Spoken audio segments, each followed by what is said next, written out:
A warm April drizzle glazed the cobblestones as I wheeled my small suitcase through the bronze-framed doors of the Claremont Inn.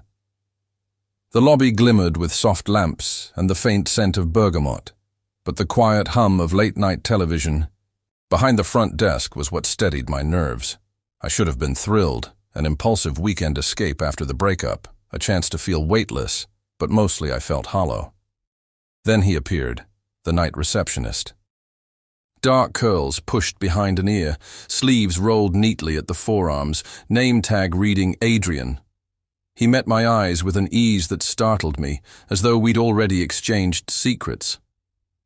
"Long drive?" he asked, voice low but laced with gentle humor. I muttered something about road construction. He laughed softly, and in that laugh was an invitation to breathe.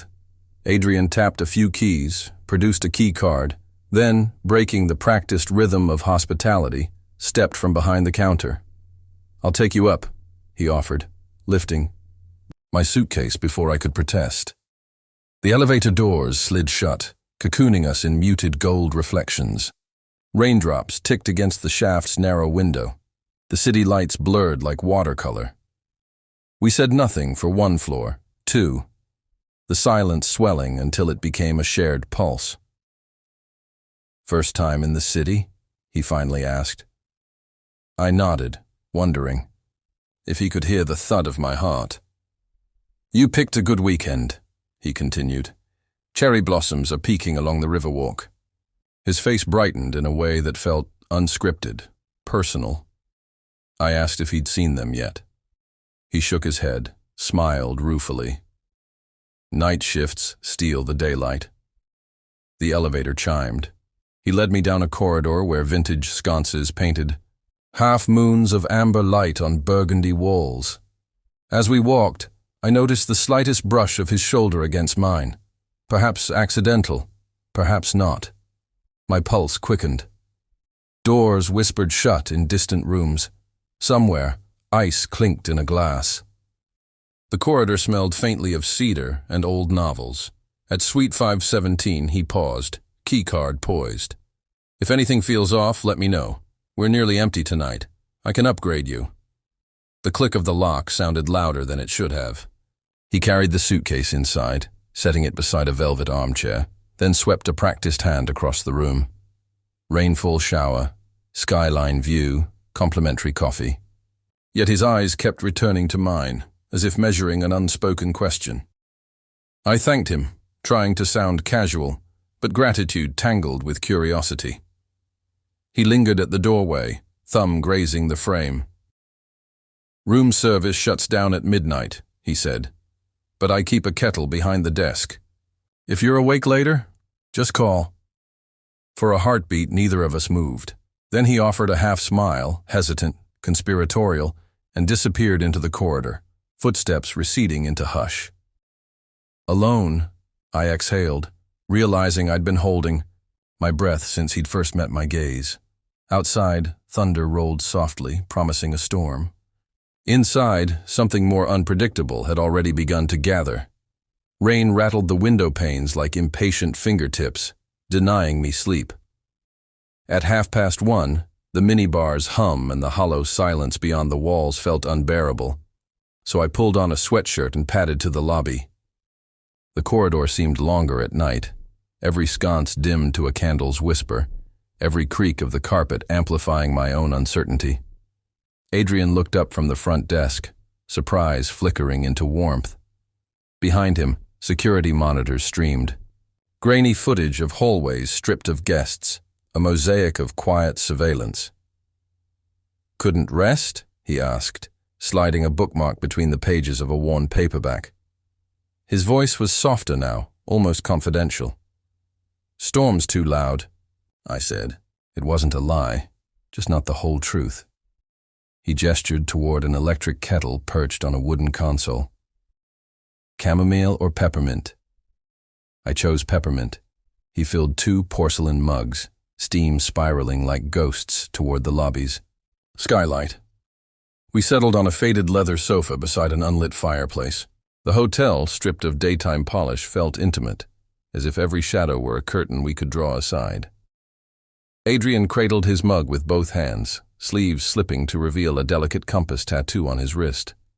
I asked about it. He laughed, quietly. "Needed direction," he replied, eyes flicking to mine. "Still do." Bit by bit, conversation unraveled. Small-town childhoods, half-finished college plans, the unsteady bridge between what we dream and where we land. He admitted, nights like these left him both lonely and alive, as though the emptiness itself was a companion. I confessed my weekend getaway was less adventure, more escape. He nodded with a compassion that didn't pity. Mid-sentence, lightning illuminated the lobby ceiling. For a heartbeat, we saw each other in stark monochrome. The room suddenly crystalline. Thunder followed, shaking a crystal vase on the reception desk. Adrian laughed at my flinch, then grew serious. "Funny how storms reveal cracks," he said. "In buildings, in people." His gaze lingered, searching for fissures I hadn't meant to expose. I asked if he ever felt trapped here. The question seemed to land heavily. He traced the rim of his mug before speaking. "I used to imagine checking in travelers was temporary. Year or two, save up, then move to the coast, write music." A dry smile tugged at his mouth. Life has a way of extending interim chapters. A call light blinked on the desk, room 204 requesting extra pillows. He silenced it without standing. "They'll survive a few minutes." The gesture felt reckless, intimate, like closing a door against the world. I felt the distance between us shrink to one held breath. Words deserted me, possibility filled. Their absence. Adrian set his empty mug on the low table and leaned back, shoulders brushing the sofa cushion near mine. A deliberate proximity that crackled more loudly than the storm. "If you still can't sleep later," he murmured, "there's a rooftop terrace. City looks different from above the rain."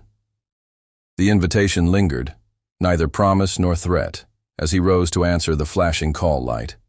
He left me with the peppermint's fading warmth and a heartbeat suddenly attuned to every shift in the hotel's quiet machinery, wondering what the city and Adrian might reveal before dawn. The next morning, the storm had passed, but its residue clung to the windows in hazy streaks. I wandered the nearby streets for hours, pretending I was sightseeing, though my thoughts stayed tethered to the night before.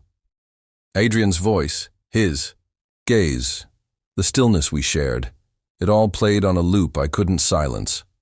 By late afternoon, I returned to the hotel with a restless urgency I couldn't name.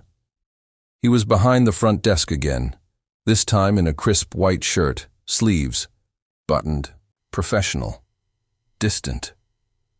For a moment I wondered if I had imagined it all. But then his eyes met mine, and a flicker of something warmer passed between us. "You look like someone searching for more than dinner recommendations," he said lightly.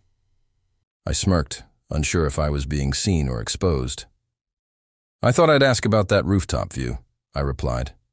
He checked the time, then tilted his head. "Meet me up there in 10. 10 minutes later, the rooftop greeted me with soft wind, and a skyline caught in gold hour. Adrian stood near the edge, hands in his pockets, hair stirred by the breeze. The silence felt familiar, charged. He gestured toward the panorama. "Told you it looks different from above the rain." We leaned against the rail, shoulders almost touching. "You ever think about leaving?" I asked. "Actually doing it?" He nodded slowly. "All the time. But thinking and moving aren't the same." Just as I was about to ask more, the door to the rooftop creaked open.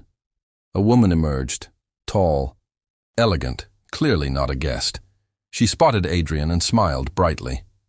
"There you are," she said, walking over with casual intimacy. "I've been texting you for hours." Adrian stiffened. "I've been working." Her eyes flicked to me, appraising, curious. "A guest?" I opened my mouth, then closed it. Adrian turned to her, jaw tight. "Not now." "Why not?" she pressed, her voice dropping. "You said you'd introduce me if—" He cut her off with a look that said everything. My stomach dropped. The woman stepped back, expression shuddering. "I'll wait downstairs." Tjakker. Door clicked shut behind her, and the wind grew sharper. "You're engaged," I said, voice low but steady. Adrian looked away. "It's complicated." I laughed bitterly. "It usually is." He turned toward me, guilt flickering across his features. "It's not what it looks like. We've been expected to marry. Family pressure, appearances. But she and we're not really." "Does she know that?"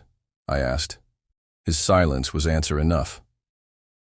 The air between us turned fragile, like glass under strain. I stepped back. "You let me believe I was seeing something real." "I wasn't pretending," he said, desperate now. "With you, I was honest. Maybe for the first time." Then why lie to her? That question hung unanswered as I walked away, leaving the skyline behind. The door closed heavily behind me, a sound that felt final. Still, something in his eyes, genuine or manipulative, I couldn't tell, echoed long after I was gone. I didn't leave the hotel that night. I could have checked out early, driven through the darkness just to escape the weight in my chest. But I stayed, partly to punish myself, partly to see if he would come find me. He didn't. The hours passed like ash, silent and slow. Every minute dragging the memory of that rooftop confrontation deeper into my spine. By morning, I stood in front of the reception desk, suitcase by my feet. Adrian wasn't there. A woman with tired eyes and a clipboard checked me out, offering a distracted smile. "Hope your stay was restful." I nodded, said nothing. Just as I turned to leave, he emerged from the back office, tie loose, eyes shadowed. He saw me instantly.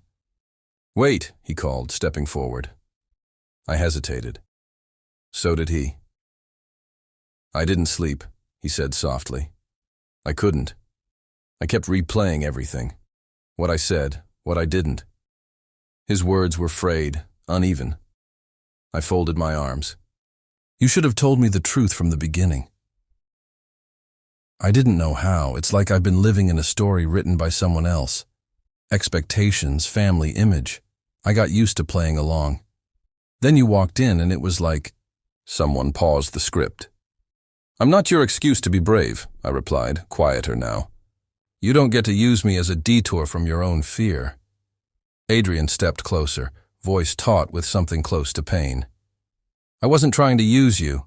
I just didn't expect to feel anything real. Not after all this time." For until a long beat, I watched him, saw the cracks in his posture, the rawness beneath the charm. He wasn't a villain, but he wasn't innocent either. "What are you going to do?" I asked. He looked past me, out the glass doors to the street beyond. "I don't know, but I can't go back to pretending, not after you." I nodded, unsure whether to believe him or let that choice be his alone. "Then don't just change your script. Burn it. Start over." A wry, broken smile tugged at his lips. "You make it sound easy." "It's not, but it's necessary." I shall. Didn't offer more. No promises, no lingering goodbyes. I turned and stepped into the morning, the city now glistening with early light. The air smelled clean, like rain-washed stone, and the possibility of something new. As the cab pulled away, I caught a final glimpse of Adrian standing at the glass, watching me leave. Not chasing, not begging, just still. He had a choice, now, to untangle himself from the lies he'd allowed, or keep playing a part that no longer fit. Either way, I wouldn't be part of the audience. Some stories end quietly, not with betrayal's fire, but with the steady closing of a door. And, in that quiet, we find the kind of truth that doesn't demand forgiveness, only clarity.